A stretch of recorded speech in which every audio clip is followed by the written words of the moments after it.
tuning in to Brathouse Sports. I am your host, Emily Cheddar Dog DeLeon. The Browns signed former first-round pick Germain Ifedi from the Buffalo Bills. This came after practice squad member Justin Murray retired last week Wednesday.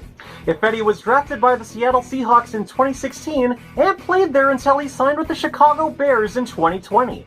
He suffered a knee injury in a Week 5 2021 game against the Raiders. Between then and now, Ifedi was with the Atlanta Falcons in special teams roles for the entirety of the 2022 season, then signed with the Detroit Lions practice squad until he was released on August 27th of 2023. He signed with the Bills 3 days later, but hasn't played in a game that year. He went to the practice squad in December, but didn't sign a reserve future contract afterward. While Germain Ifedi hasn't played in a game in 2 years, let alone hasn't started since 2021, he does have the versatility needed on the offensive line and should add depth to the tackle position. This signing shouldn't impact what the Browns might do in the NFL draft, though it isn't clear yet the details of his contract. Also in regards to the offensive line, the Browns made a pre-draft visit with offensive tackle Byron Matos from the NFL's International Pathway Program. Matos moved to the United States when he was 16 years old from the Dominican Republic, but played basketball for both the New Mexico Lobos and South Florida Bulls between 2019 and 2021. In 2022, Matos joined the South Florida football team as a walk-on, but did not play in that one season. Despite this, Byron Matos was announced by the NFL that he would be one of the 16 players selected by their international program and trained with IMG Academy.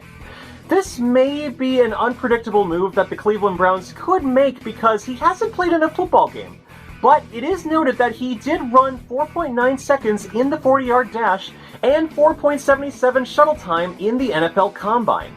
Matos is predicted to be a late-round pick in the 2024 NFL Draft, but could likely go undrafted. Will he have the potential if he plays in the brown and orange?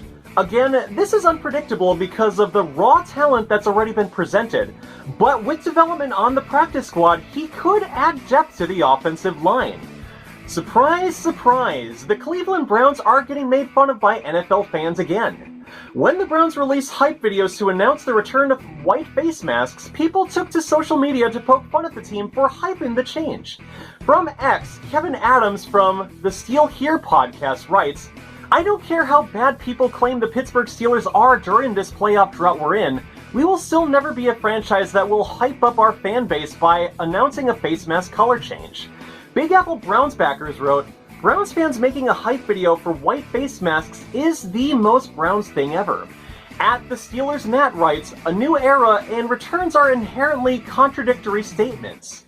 And Caleb Everhart of Steeler Nation wrote, with poor grammar I might add, "It's been 3 hours since the Browns did a face mask change hype video, only for Nick Carnes of the Barking Browns show to do a mic drop by saying, 'It has been 2,649 days since the Pittsburgh Steelers won a playoff game.'"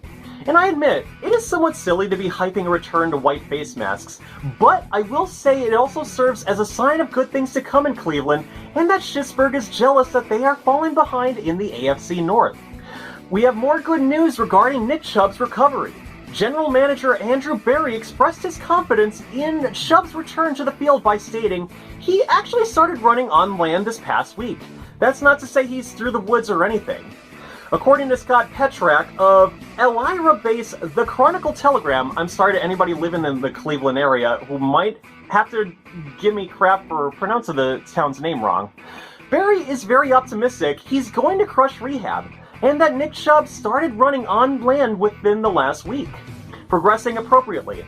Next few weeks and months will be big for a return. To celebrate the future return, Chubb posted a video on social media on Saturday showing a Batman medallion with the message, "Batman Returns" engraved on the back. He was gifted this by a teammate Amari Cooper.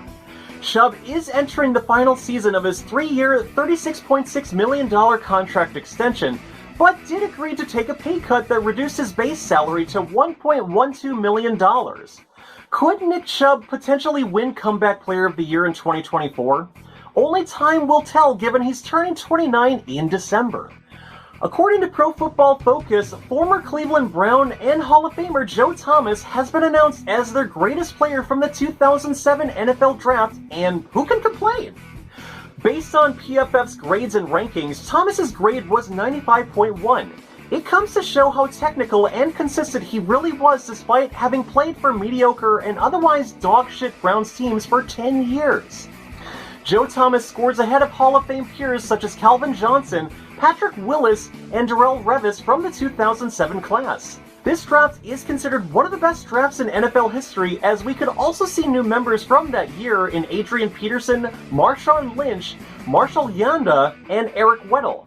Undeniably, Joe Thomas is the best of the best despite how head-scratching it was for the Browns to choose him at the time.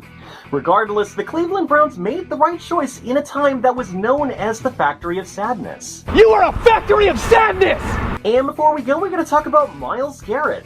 Like Joe Thomas, Myles Garrett was also a draft pick that made people rumble, but it too was the right choice in 2017. Again from Pro Football Focus, Garrett is ranked the third highest graded player from the 2017 class with a 94.2 grade, only trailing Christian McCaffrey at 94.5 and Patrick Mahomes at 96.1. Last season, Myles Garrett won Defensive Player of the Year for the first time, and it was backed by one of the best defenses in the NFL that year. There are expectations for Garrett and the Cleveland Browns defense in 2024. Thankfully, both Za'Darius Smith and Shelby Harris are returning this upcoming season. Now all we have to do is just wait and see what the Browns could do in the draft tonight, and what talent could be added to the defensive line. There are needs at both defensive tackle and linebacker positions. And thank you again for tuning in to Brathouse Sports. Once again, I'm your host, Emily Cheddardog DeLeon. Please like and subscribe and turn on the notification bell, as I'd greatly appreciate it. It's also how you can find more of my videos and help me get through the algorithms as well. Once again, I'm your host, Emily Cheddardog DeLeon, and I will see you next time.